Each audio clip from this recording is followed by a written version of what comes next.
Hello and welcome to our YouTube channel. And this week, our topic is how to determine if a returnship is a fit for you. So we hear a lot about returnships. Came up today. It comes up with our students all the time, with our clients that are returners.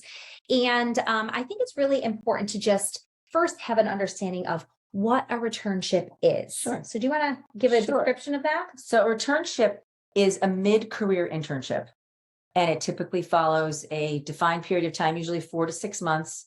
And during that time, the candidate gets to become introduced to a company, learn about the structures of the organization, the culture, but also the returnships are aligned with certain jobs and departments. So let's say you're an accountant, maybe you took a 10-year career break, you want to get back in, but a lot of things have changed in tax law and tax code and the tools that we use to even compute our taxes. So you're not feeling quite ready to just dive back in. It's an easy on-ramp back into employment.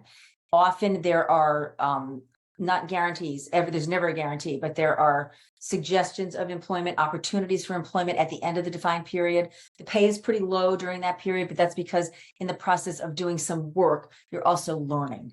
And they become very popular. They came out, I think, in the probably early 2000s, mid 2000s, and they've probably like 2005.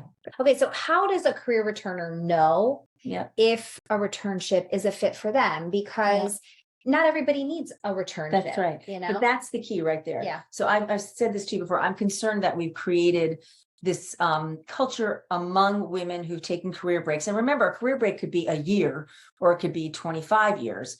But we've created this sense of agency among career returners that a returnship is the only way back to work. And they are a great way back to work for some people, but not all people need them. Not all women, for the most part, need them. So generally, if you are looking to pivot into something new, that would be a really good case for doing a returnship. Particularly if it's kind of related. You're not going to go from being a professional baker into being a lawyer by doing a returnship. So if you have, the core skills, but you're changing them, if you're going maybe from accounting to audit or from programming to application development, pivot that way, a return can be very helpful. If you've had a really long break, and by long, we're talking, 7, 10, 15, 20 years. You really need that ramp, right? To grow back your confidence. Exactly. To make connections again. To even see if this is work you want to be doing. That's another piece, because at the end of the returnship, you can just walk away. Right. And so those are reasons that you might want to just really look into a returnship. But there are some candidates, and we've had a couple in our courses, that have only had a shorter gap. Right. But they have had a real compromise of confidence. Maybe they're trying to get into a bigger organization than they'd ever worked, and they will look at returnships as well.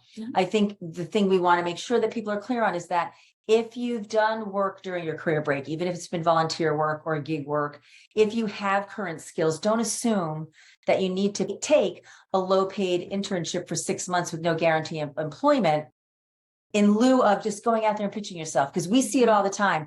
The majority of our candidates don't do returnships and they land jobs. And what's our average? It's probably our average is probably somewhere around 7 to 10 years, right? Yeah. Okay, so how do we find them? How do we find returns? So I relaunched Carol Fisherman Cohen's company. Has done a really good job, and she was kind of the leader in the whole movement of helping companies establish returnship programs. Great. So most of the major companies have them, and most of them are done in partnerships with company like Carol's company or like Path Forward, Tammy Farmer's company. And they're well-organized programs that happen sequentially throughout the year. There's a big application process. And we talked with one candidate, one student of ours said there were like 3,000 applicants. They can be very competitive. Right. So the big companies in finance, big companies in tech, big companies in manufacturing. The key is, though, you don't need to apply through one of these programs. You can create it. So 15, 18 years ago, when I was working at my last company, we were a flexible workplace consultancy, and we did recruiting and placement. And we did it all the time. We'd say to a candidate, You're not ready to go full-time yet. You're not even sure it's the right fit. Go in there and pitch yourself to the hiring manager in this interview. You know what might work better? Why don't we do a 4-month trial? Right. You can pay me hourly. Let me have a chance to get my feet wet. In her mind, she's thinking, Yes, gain my yeah. confidence back. Yeah. Let you have a chance to test me out. I test you out. And then at the end of the 4 months or the end of the 6 Yeah. months, we can revisit. Yeah. So just remember, that's an easy conversation for you to have without having to feel like you have to throw your hat in the ring with lots and lots of other women for a very select number of spots at Goldman Sachs, which may not even be where you want to work. Yes. Okay. So there you have it. How do you know if a returnship is for you? If you liked our content today, please like and subscribe to our YouTube channel. We bring out new content every Monday. And you can also find us at www.preparetolaunchu.com. .com. You said the conference. You get it. Yes. Yeah. Thanks so much. Bye-bye.